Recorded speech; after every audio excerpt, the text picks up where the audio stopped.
रुड़की में मेयर पद के लिए मुकाबला दमदार माना जा रहा है। मैदान में महिला दावेदार उतर चुकी है। मेयर पद के लिए बीजेपी, कांग्रेस और निर्दलीय आमतौर पर महिलाओं ने अपनी दावेदारी वहां पेश की। रुड़की के बीजेपी जिला कार्यालय पर मेयर पद के लिए लगातार आवेदन आ रहा है। चुनाव प्रभारी रवि मोहन अग्रवाल ने बताया है कि मेयर पद के लिए 35 से ऊपर महिलाओं के आवेदन आ चुके हैं और अभी भी लगातार आवेदन आ रहे हैं। आज बीजेपी के वरिष्ठ नेता अक्षय प्रताप सिंह की माता भारत विकास परिषद अध्यक्ष बीना सिंह ने समर्थकों के साथ मेयर पद के आवेदन को किया है और वहीं बीजेपी से ही वरिष्ठ भाजपा नेता रश्मि चौधरी ने रेलवे बोर्ड की सदस्य पूजा नंदा, पूर्व विधायक सुरेश चंद्र जैन के भतीजे की पत्नी मेघा जैन, पूर्व राज्य मंत्री मनोहर लाल शर्मा की पुत्रवधू रेखा शर्मा समेत कई लोगों ने दावेदारी पेश की। वहीं दूसरी तरफ कांग्रेस महानगर अध्यक्ष राजेंद्र चौधरी ने बताया कि कांग्रेस के पास 5 से 6 मजबूत दावेदार हैं और कांग्रेस प्रत्याशी मजबूती के साथ चुनाव लड़ेगी और इस बार निगम का मेयर कांग्रेस की ही प्रत्याशी बनेंगे। आपको बता दें कि रुड़की नगर निगम सीट पर अब तक निर्दलीय मेयर का ही कब्जा रहा है और अब देखने वाली बात ये होगी कि इस बार ये मिथक टूट पाएगा या फिर नहीं। लोग पूछ रहे थे परसों तक मुझसे कि माताएं दिख नहीं रही हैं और हमारे पे इतनी प्रतिभाशाली और जो जमीन से जुड़ करके काम करती आई हैं महिलाएं।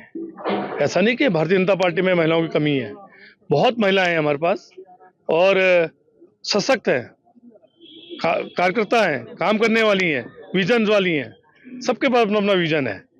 अगर रुड़की में जिस बहन को भी हमारी मौका मिलेगा, भारतीय जनता पार्टी ने मौका दिया है रुड़की को इस बार, ये मातृ शक्ति का जो मोदी जी कहते थे हम मातृ शक्ति को आगे लाएंगे, तो हम मातृ शक्ति को आगे लेकर आए और रुड़की के पास एक मौका है कि ट्रिपल इंजन की सरकार बनाए। अभी हम इसमें आपत्तियां दर्ज करेंगे। कांग्रेस रुड़की में अपना मेयर बनाएगी, हम पूरी तरह आश्वस्त हैं।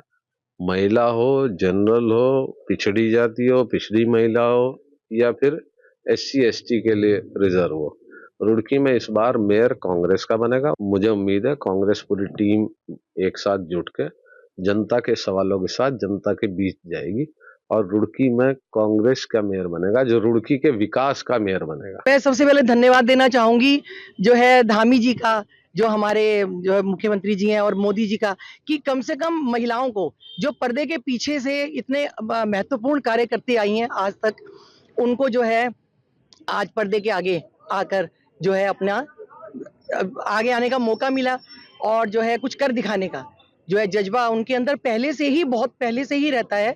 लेकिन अगर सामने उनको मौका दिया जाए तो वो क्या कुछ नहीं कर सकती।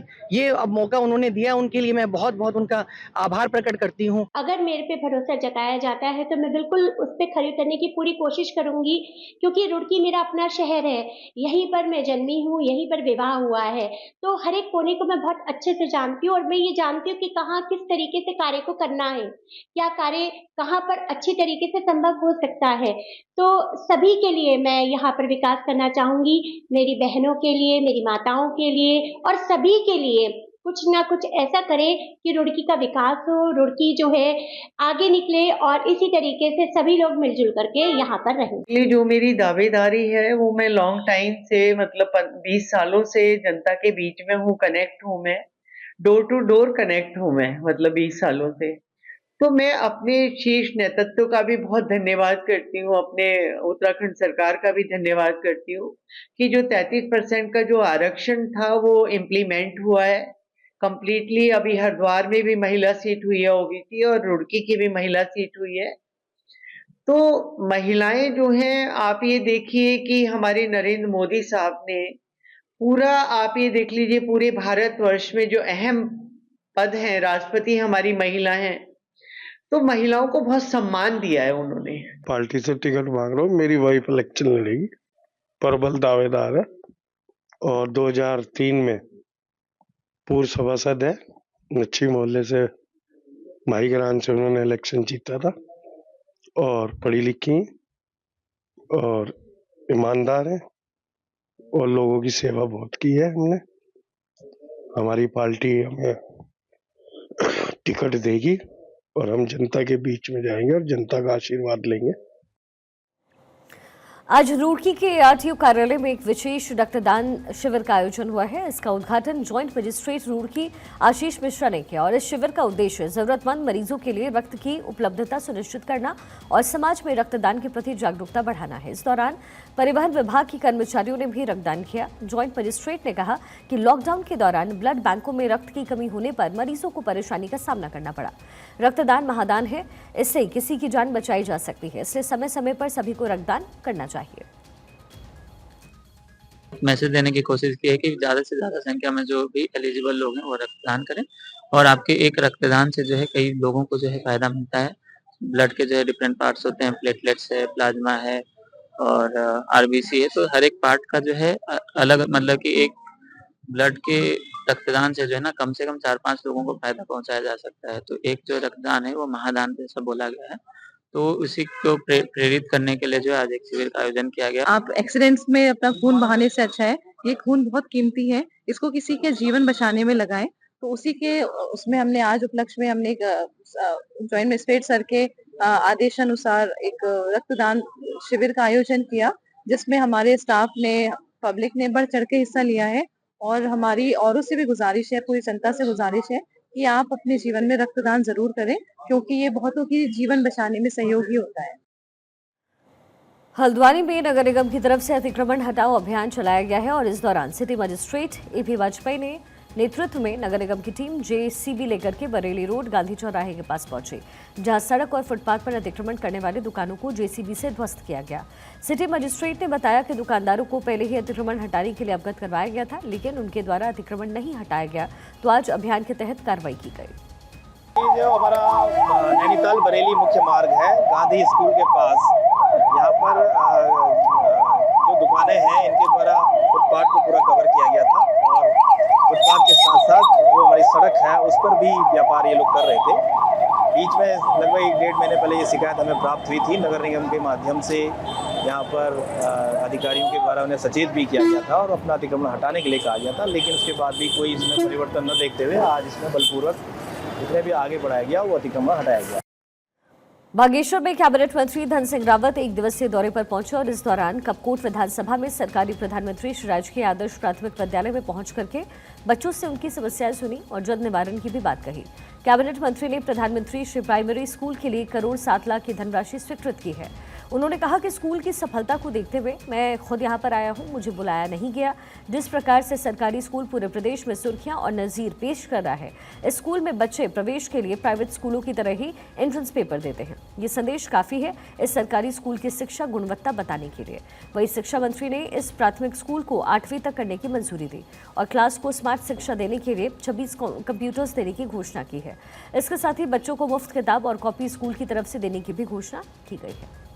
पीएम श्री स्कूल कपकोट में आया था, हमारे विधायक जी को मैं धन्यवाद देना चाहता हूँ कि उनके आग्रह पे मैं आया था। उन्होंने कहा कि यहाँ पे हॉस्टल भी चाहिए बच्चों के लिए, खेल का मैदान भी चाहिए, एक लैब भी चाहिए, 25 कंप्यूटर भी चाहिए और 8वीं तक का इसका उच्चीकरण किया है। मैंने चारों उनकी डिमांडें पूरी करूँगा। मसूरी में नगर निकाय चुनाव को लेकर बीजेपी पर्यवेक्षक ने कार्यकर्ताओं से मुलाकात की है। इस दौरान विधायक दुर्गेश लाल और संजय गुप्ता ने एक कार्यकर्ता के साथ बातचीत की और ओबीसी महिला सीट को लेकर के उनके विचार सुने। वहीं 13 वार्ड से भाजपा प्रत्याशियों के साथ भी राय शुमारी की गई है और सभी के साथ वार्ता के बाद इसकी विस्तृत रिपोर्ट पार्टी के आलाकमान को सौंपी जाएगी। पुरोला विधायक दुर्गेश लाल ने कहा कि 4-5 दिनों के भीतर देहरादून महानगर और मसूरी नगर पालिका की विस्तृत रिपोर्ट प्रदेश अध्यक्ष और मुख्यमंत्री को दी जाएगी। देहरादून में आज मुख्यमंत्री पुष्कर सिंह धामी की अध्यक्षता में उत्तराखंड इन्वेस्टमेंट इंफ्रास्ट्रक्चर विकास बोर्ड यानी UIIDB की तीसरी बोर्ड बैठक की गई। बैठक के दौरान मुख्यमंत्री पुष्कर सिंह धामी ने UIIDB के अधीन संचालित होने वाली तमाम योजनाओं में तेजी लाने के निर्देश दिए। मुख्यमंत्री धामी ने कहा कि प्रदेश में हवाई अड्डों के विकास और विस्तार, मेडिकल कॉलेजों का विकास, औद्योगिक लॉजिस्टिक गलियारे, नई टाउनशिप, आवास, पर्यटन संबंधित निर्माण विकास और दूरसंचार समेत बुनियादी ढांचे के क्षेत्र की परियोजनाओं के विकास के लिए ज्यादा पूंजी निवेश की जरूरत होती है। ऐसे में इस क्षेत्र में घरेलू और अंतर्राष्ट्रीय पूंजी निवेशकों को आकर्षित करने की भी जरूरत है। सीएम पुष्कर सिंह धामी ने मंगलवार को राजकीय इंटर कॉलेज गरखेत, नैनबाग, टिहरी पहुंच करके जौनपुर खेल और सांस्कृतिक विकास महोत्सव में शामिल हुए। मुख्यमंत्री का समिति की ओर से जोरदार स्वागत हुआ। सीएम धामी को कोट और टोपी पहना करके सम्मानित किया गया। इस मौके पर मुख्यमंत्री ने कई घोषणाएं की हैं।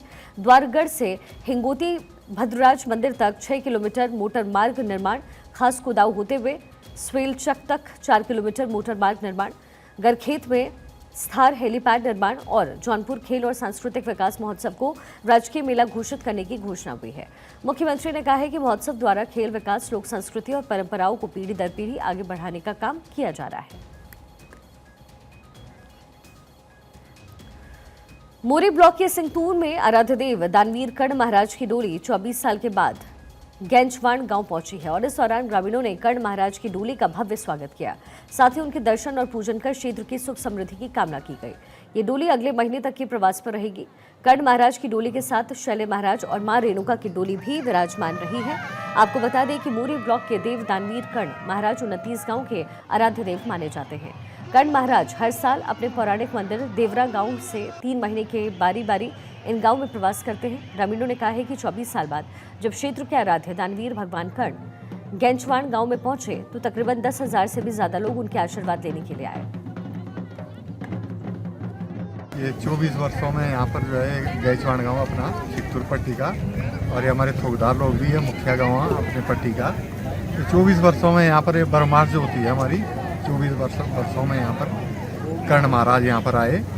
10,000 की भीड़ में एक आदमी भी शराबी नहीं मिलेगा, किसी भी घर में एक बूंद भी दारू की नहीं मिलेगी, मांस मदिरा बिल्कुल पूर्ण रूप से वर्जित है। तो एक अच्छी बात है और बहुत शांतिपूर्वक गांव के लोगों ने बड़े श्रद्धा से जो है ये कार्यक्रम निभाया। उत्तराखंड में बद्रीनाथ धाम में हुई बर्फबारी से आसपास के क्षेत्रों में भी ठंड बढ़ गई है, जबकि गंगोत्री धाम में भागीरथी नदी का पानी बर्फ की सिल्लियों के रूप में दिखाई देने लगा। मौसम विभाग ने पर्वतीय क्षेत्रों में कहीं कहीं आंशिक बादल छाने की उम्मीद जाहिर की। वहीं अगले 2 दिनों तक देहरादून सहित मैदानी क्षेत्रों में सुबह के समय कोहरा छाने और दिन में मौसम शुष्क रहने का पूर्वानुमान जारी किया गया। आपको बता दें, मंगलवार को देहरादून सहित आसपास के क्षेत्रों में सुबह की शुरुआत हल्की धुंध के साथ हुई। वहीं आने वाले 2 से 3 दिनों के बाद अधिकतम और न्यूनतम तापमान में गिरावट दर्ज होने की आशंका है, जिससे पहाड़ से लेकर के मैदान तक ठंड बढ़ने के आसार हैं।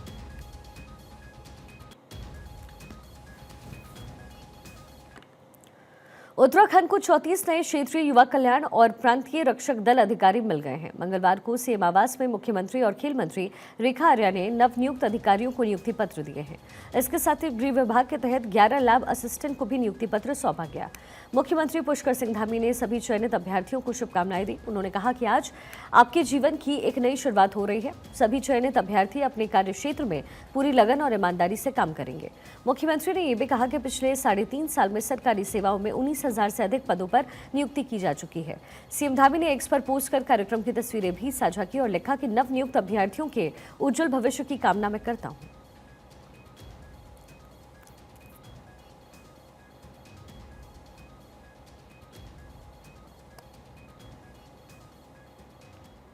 पतंजलि योग पीठ के अध्यक्ष आचार्य बालकृष्ण ने कहा है कि योग और संस्कृति को बढ़ावा मिलने पर आज पूरी दुनिया में भारत की अलग पहचान बनी है। आचार्य बालकृष्ण ने कहा कि उनकी संस्था योग को बढ़ावा देने के साथ ही सनातनी संस्कृति का पूरी दुनिया में प्रचार प्रसार कर रही है, ताकि भारत को विश्व गुरु बनाया जा सके।